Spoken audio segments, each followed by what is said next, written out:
I've been friends with Art for a long time. We live in a small town, and had first met at the one playground that the town had. He was building a complicated sand castle, which was awe-inspiring to 6-year-old me. He was the same age, but was advanced in the art of sand packing. I had joined in, and followed his instructions to help build a moat. From then, Art and I were firm friends. His parents named him Arthur, but Art always sounded right to me. More him. After all, he was an artist. When Art first showed me his drawings, more than 10 years ago, at the tender age of 7, they had still been amateurish. I was still really impressed though. His skills were far beyond what my own 7-year-old hand could achieve. Where I was still drawing snowmen with circles, he was drawing faces and figures, which bore distinctive resemblances to the people they were based on. By the time we were in our teens, Art had blossomed so much as an artist that he had been transferred from a regular high school into a school meant for gifted artists. His drawings morphed into realistic portraits of people, things in nature. Despite the realism, the drawings retained a style that was distinctly his. He had this way of capturing people's expressions, quirks and nuances that really brought his drawings to life. He kept drawing. They kept getting better. I noticed that he stopped drawing pictures of actual objects in the world. Instead, he turned to creating places, people, and things that were pulled from his own imagination. He said that the world was too dark, too cold and cruel a place to be worth recreating in art. He had always been a rather pessimistic, cynical person, so I wasn't surprised by this. I didn't mind. He was still a hell of a good friend, and personally, I preferred his new artworks to the old. When it came time to choose a college, he decided to go to the local college with me. He said that he was sick of being saturated in the arts and wanted to go to a college that offered variety. I was pleased. I figured we'd have a good time together at college. In our first year together, we spent a lot of time together. However, every night after 9 p.m., he'd retreat back into his room to draw. Sometimes I hung out with him in his room, studying, or working on my personal research. However, as time went by, I started spending more nights out partying and chilling at other friends' hangouts. I stopped inviting him along to every event, given his usual declination. We still remained good friends though. That never changed. Art became more and more reclusive, hardly making friends with anyone else. He developed more extreme views of the society and the world. In soft tones, he would tell me all about what was wrong with the world, and how it can't be saved, that the world as it was doomed. It didn't affect our friendship. I actually liked his musings, and found him interesting in a weird way. I got close to quite a few other friends too, especially Nathan. He was like the brother I never had. We met during our first lecture in a math module, and hit it off right away. Soon, we were hanging out almost every day, and we gradually picked up Eddie and Sean along the way, and the 4 of us became pretty good friends. Nathan went missing 2 months ago. I was shocked when I first heard that he hadn't returned home after partying at a friend's. He was quite the drinker, and I figured he had drunk himself silly and was sleeping it off somewhere in town. But when he didn't show up for the whole of the next day, I got really concerned. I must have called him over 20 times that night when I realized I hadn't seen him in any of the lectures we had together. His parents were really worried too, but we held out hope that he was just dealing with a nasty hangover somewhere, that he had his own reasons for not wanting to get home just yet. I remember the sinking feeling in the pit of my stomach when the next day came and passed, and there was still no sign of him. It was soon a full 48 hours since anyone last saw him, and his parents made a police report. The sheriff and his people were everywhere for the next week. I was the first to be interviewed. I told them everything I remembered from the night he went missing. I was at the party too, and we were both downing shots like there was no tomorrow. I'd gotten pretty tipsy, but he was still going strong, what with his stomach of steel and whatnot. I got separated from him when he left the party to answer a call. I was roped into a game of beer pong, which I lost terribly, which meant I had to down many more cups of beer. The rest of the night was a haze. I didn't remember him coming back in. I wasn't worried then, as we often went our own ways and did our own things at parties. No one remembered anything of use either. Someone remembered seeing him frowning and speaking on the phone out in the front yard, but didn't see where he went after. By the time Nathan had been missing for 2 weeks, we had all started to fear the worst. The police investigation went on, but no one seemed to be looking hard anymore. Eddie and Sean came over often.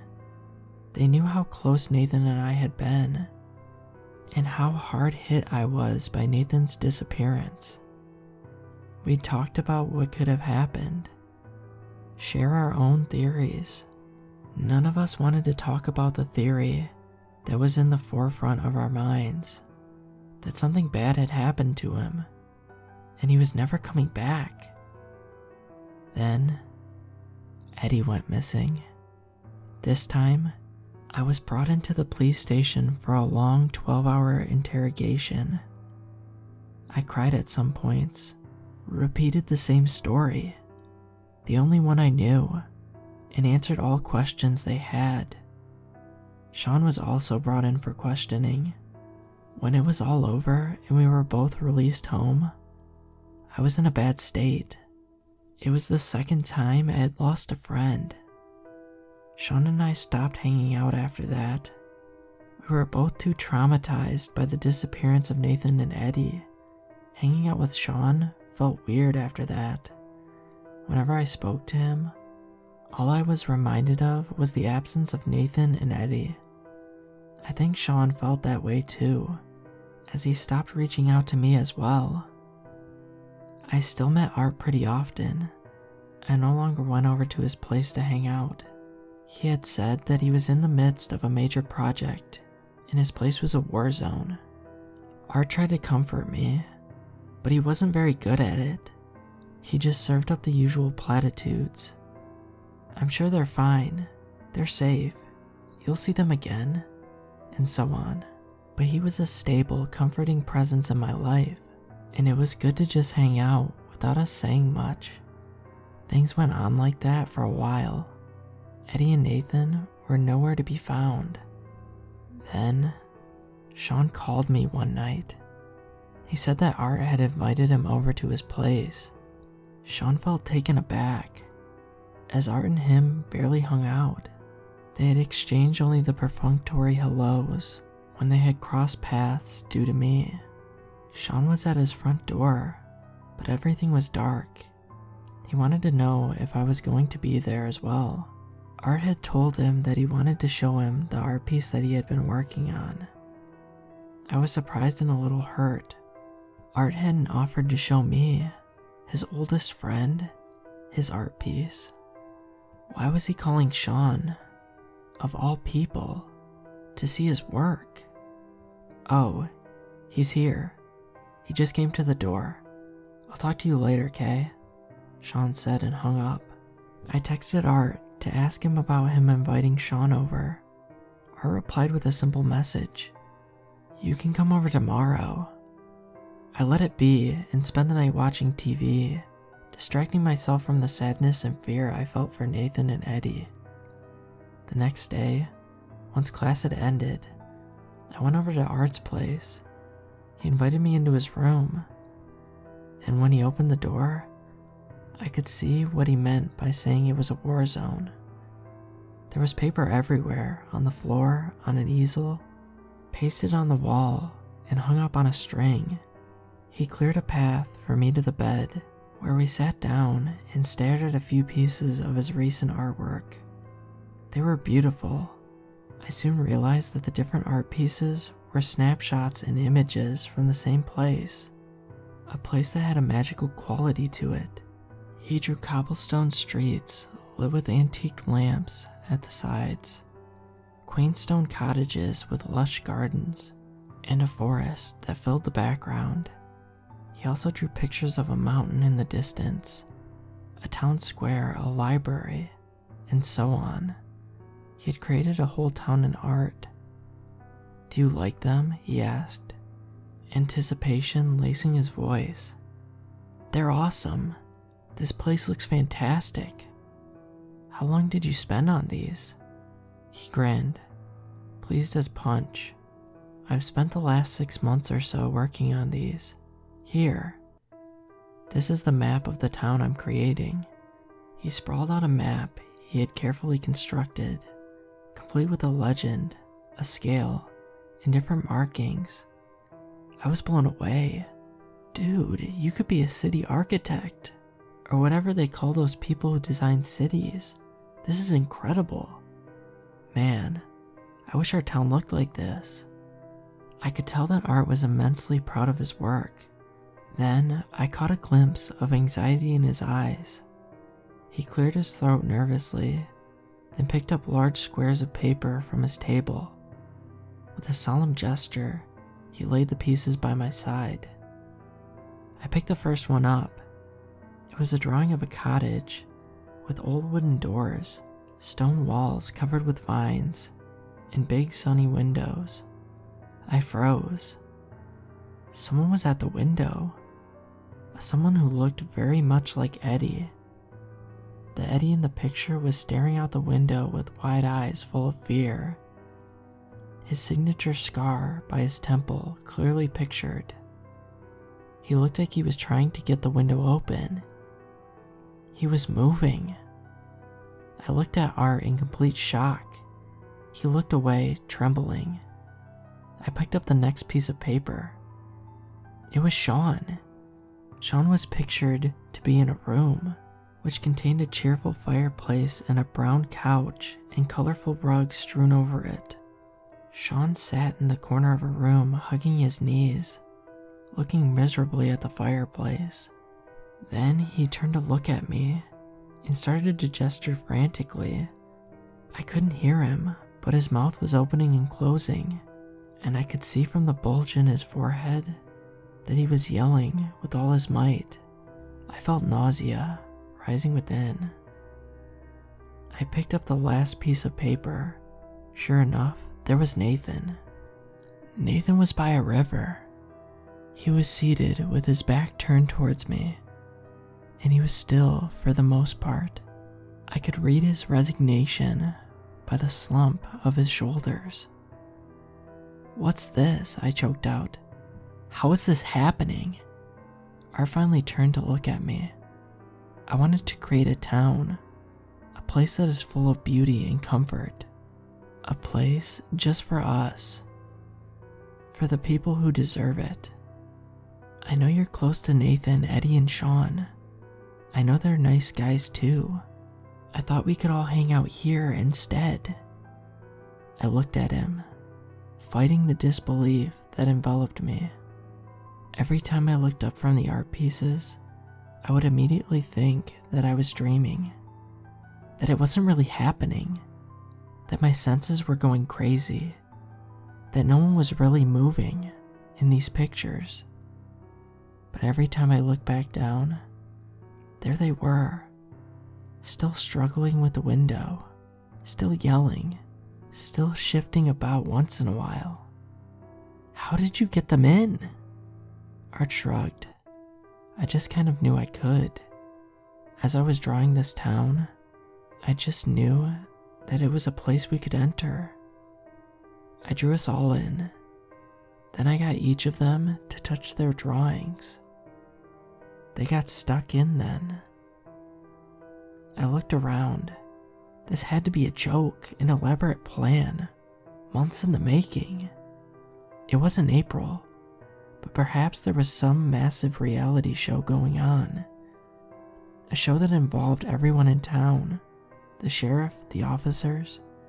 It didn't make sense, I knew, but it still made more sense than what Art had said. "How are you making this happen?" I asked. "Come on, joke's over. Stop messing with me." Art didn't respond, he just looked at me. I looked back down, unnerved. Then I saw Nathan turn in the drawing. He caught sight of me, and his eyes widened. He started yelling, unheard. It was like watching a movie on mute. Then I saw Nathan kneel down. He was writing something in the soil. I took a look closer. "Help," he was writing. "Art is dangerous." The chills went down my spine. "Run. Get help," Nathan continued writing. Art sighed. He doesn't get that I'm doing this for us. He doesn't get it yet. I'm making a whole new life in a whole new world for us. For the people that made the cut. Art went to the table and pulled out another piece of paper from his drawer. He placed it in front of me. I spotted it immediately. The figure of me. He had drawn me at a playground.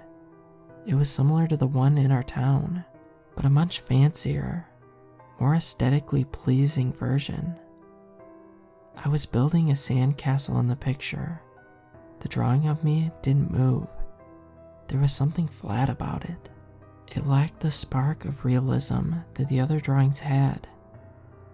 "Touch it," Art said. "Let's go. I have my own drawn up. Let's go into this town together." "No," I said, gritting my teeth. "You've got to let them out." He stared at me and sighed again. "I knew you would take time to get used to the idea. Just touch the figure of yourself. You can see for yourself the town we'd be living in, the world I created. You'll realize how much better it is than this world." I started to back away, then he grabbed me. In a few quick moves, he got behind me and pressed me to his chest. There was a knife at my throat. My mouth gaped open in shock. I couldn't believe what was happening. Art had never pulled a knife on anyone. He wasn't a violent person. "Now, place your hand on the picture. Do it now." I didn't move. The knife bit slightly into my neck. It stung. "I'm sorry. I really don't want to hurt you. This is for your sake. It's for our sake. We need to go there to be in a better place." "Why don't you go there yourself? Why don't you go there yourself? Why drag us into this?" I asked, anger rising past the fear. I don't want to be alone. I want others there.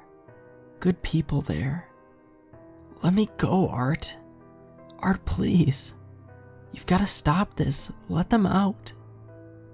At that tense moment, there was the sound of a car pulling up in front of the house. "They're not supposed to be back for another week," Art cried, sensing his hold weaken for a second.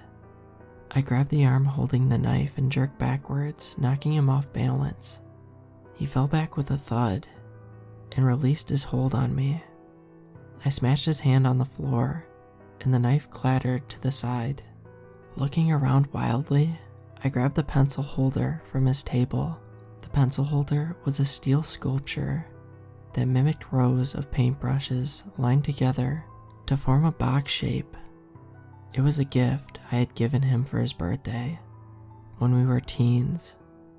I paid $5 for it at a yard sale. He had loved it. With all the force I could muster, I swung the steel holder into his head. As he was trying to get up, it connected with a dull thud, and Art flopped back down. He stopped moving. Blood started to ooze from his head. Gripped with fear, I checked his pulse. He was still alive. I breathed out the breath I was holding in. Then I heard the front door open. I looked at the scene before me and realized what it looked like to his parents. I was screwed. Then, an idea flashed into mind. I hurriedly searched through his drawer. Sure enough, there it was. A drawing of Art himself in the town square. He was holding a sign that said, "Welcome to our new home." I grabbed the drawing and rushed over to Art's inert body. I placed his hand on the drawn figure of himself. Nothing happened for a moment. Then, right in front of my incredulous eyes, Art seemed to get sucked into the picture. His hand and arm went in first. Then his entire body got drawn into the small space on the picture, distorting in size as it went in. Then, Art was gone. From this world, at least. I looked at him in the picture. The smiling picture of him was now replaced by the unconscious form, lying on the ground. Around the drawing of his head, red trickled out.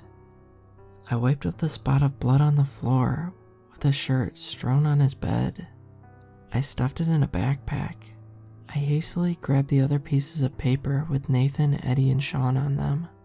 I then grabbed as many other pieces of artwork as I could and stuffed them into my backpack. "Arthur, are you home?" The voice sounded out from downstairs. Composing myself and finger combing my hair in place, I slung my backpack on. Then I opened the door. A smile plastered on my face. "Hey, Jamie." Arthur's mom was one of those hip ladies that insisted that you call them by their first names. "Hey, you. You're here? Where's Arthur?" Art went out to get some stuff he had left at school. He told me to wait here, but it's been quite a while, and he's not back yet. I really do have to go, though. My parents are waiting for me for the movie tonight. "Ah, right. You get going along then. Don't keep your fam waiting. I'll let Arthur know when he's back." "Yeah, alright. Thanks, Jamie. I'll see you around soon. Hope you had a good vacation." I did indeed. Too bad it was cut short. Emergency work stuff and such. Well, I won't keep you. Go along then. "Yeah, right. Bye, Jamie." I hurried out the front door. I sat alone in my room, the 5 drawings of us ahead of me. The others were gone from their respective drawings now, and they were all surrounding Art in the town square. They didn't seem particularly inclined to help him. I'm not sure what to do next. Perhaps I'll go to the police. But I'd shown my parents the pictures, thinking that there was no way I could explain what was going on. They had to see for themselves. They didn't see anything. They just saw the still, unmoving image of the town square.